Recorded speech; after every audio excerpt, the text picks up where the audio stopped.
Good morning class. कैसे हैं आप बच्चों? 11th क्लास है। तो कल हमने आपको पढ़ाया था प्रेमचंद्र का जीवन परिचय। आज हम उनकी कहानी ईदगाह का सारांश बता देते हैं।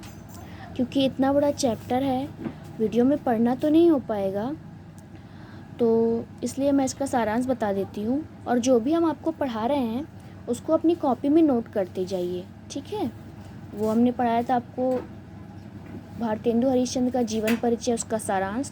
तो पहले भारतेंदु हरिश्चंद्र का जीवन परिचय लिख लीजिए, फिर सारांश लिख लीजिए, और फिर प्रेमचंद्र का जीवन परिचय लिख लीजिए, कहानी का सारांश लिख लीजिए। हम क्वेश्चन आंसर आपको लिखवा देंगे, बता देंगे, तो इस हिसाब से आप लिखते जाइए अपनी कॉपी में, ठीक है?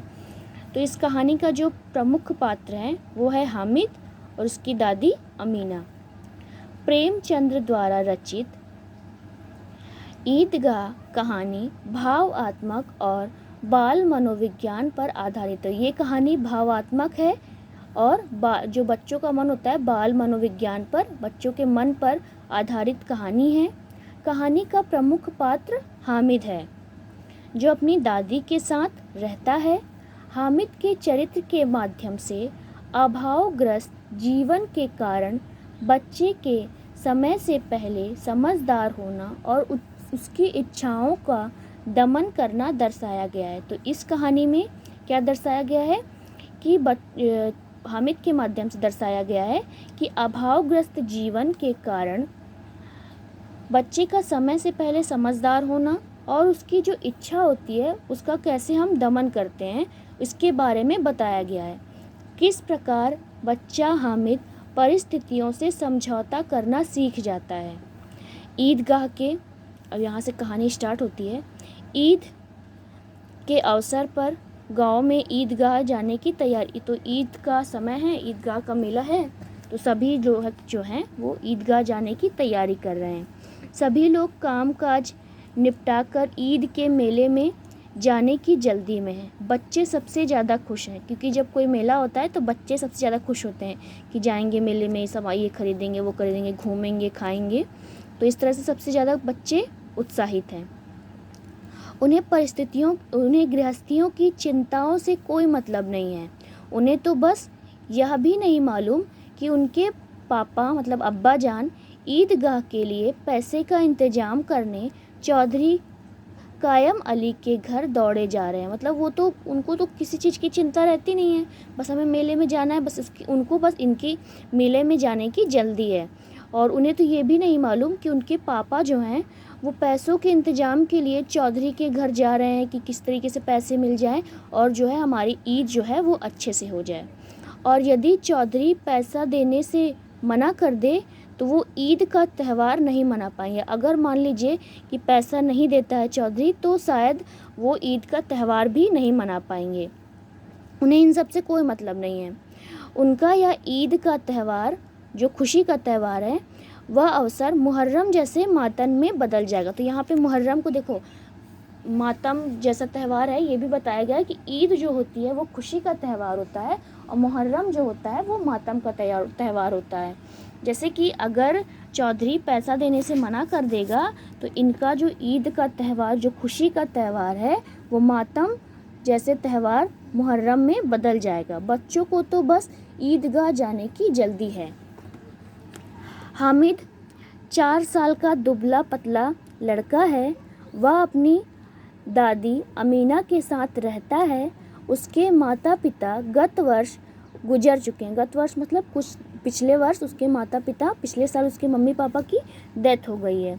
परंतु उसे बताया गया है कि उसके अब्बा जान रुपए कमाने गए हैं और उसकी अम्मी जान अल्लाह मियाँ के घर से उसके लिए अच्छी अच्छी चीज़ें लाने गई हैं। मतलब उसकी दादी ने उसको बताया, क्योंकि 4 साल का बच्चा है, तो उसकी दादी ने उसको बताया कि उसके जो मम्मी पापा हैं, तो पापा उसके रुपए कमाने गए हैं और उसकी मम्मी जो है वो अल्लाह मियाँ के घर गई हैं उसके लिए बहुत अच्छी अच्छी चीज़ें लाने, ठीक है?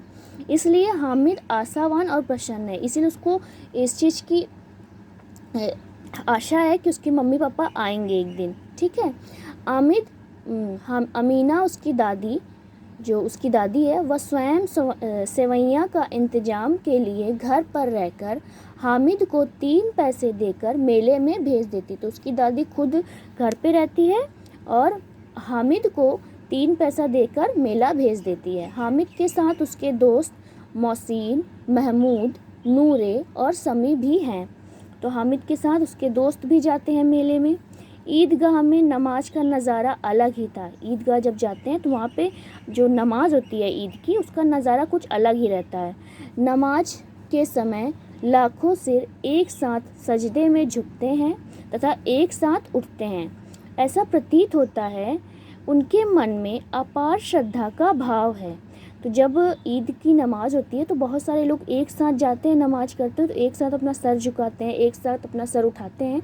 तो ऐसा लगता है कि उनके मन में अपार श्रद्धा का भाव है, उनके भीतर भाईचारे की भावना है, उनको आपस में जोड़े रखती है। जो उनके मन में भाईचारे की भावना है वो उनको आपस में जोड़ती है। धर्म आपस में लोगों को जोड़ता है। धर्म क्या करता है? धर्म हमेशा आपस में लोगों को जोड़ता है, तोड़ता नहीं। धर्म के नाम पर तोड़ने वाले धर्म के रहस्य को नहीं समझते। जो धर्म के नाम पर इंसानियत को तोड़ते हैं या जो हमारी भावना है उसको तोड़ते हैं, वो धर्म का अर्थ नहीं समझते। कोई भी धर्म मनुष्य के बीच भेद नहीं कर सकता। धर्म चाहे कोई भी हो, वो किसी के अंदर मनुष्य में भेद नहीं कर सकता, क्योंकि हम इंसान हैं, हमें धर्म से कोई मतलब नहीं होना चाहिए।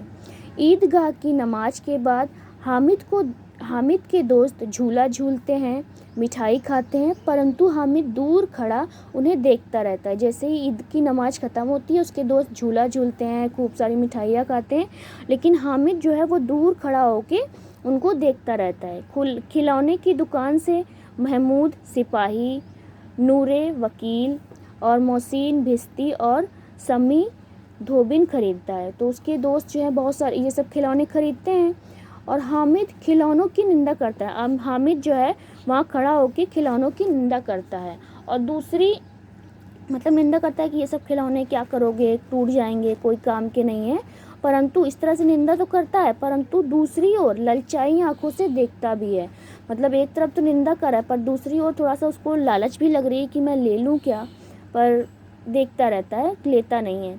हामिद के तर्कों के कारण उसके सभी दोस्त उसको चिमटा से प्रभावित करते हैं। जब हामिद ने इस तरीके का तर्क दिया, इसके बाद उसके सभी दोस्त उसको चिमटा लेने के लिए प्रभावित कर रहे हैं। घर पहुंचकर दोस्तों के खिलौने किसी न किसी प्रकार से टूट जाते हैं। घर पहुंचते पहुंचते उसके जो दोस्तों के खिलौने हैं वो किसी न किसी तरीके से टूट जाते हैं। हामिद के घर पहुंचते ही दादी ने उसे गोद में उठाकर प्यार करने लगी। जैसे ही हामिद घर पहुंचा उसकी दादी ने उसे गोद में उठाया और उसको प्यार करने लगी, पर अचानक हाथ में चिमटा देखकर चौंक गई। फिर वो अचानक जब देखी कि उसके हाथ में चिमटा है तो वो एकदम से चौंक जाती है। दादी के पूछने पर हामिद ने बताया कि उसने मेले से 3 पैसे का चिमटा लिया। जब दादी पूछी कि तुम ये चिमटा कहाँ से लाया, तो उसने बोला कि जो आपने 3 पैसे मुझे दिए थे मैं उसका चिमटा लिया।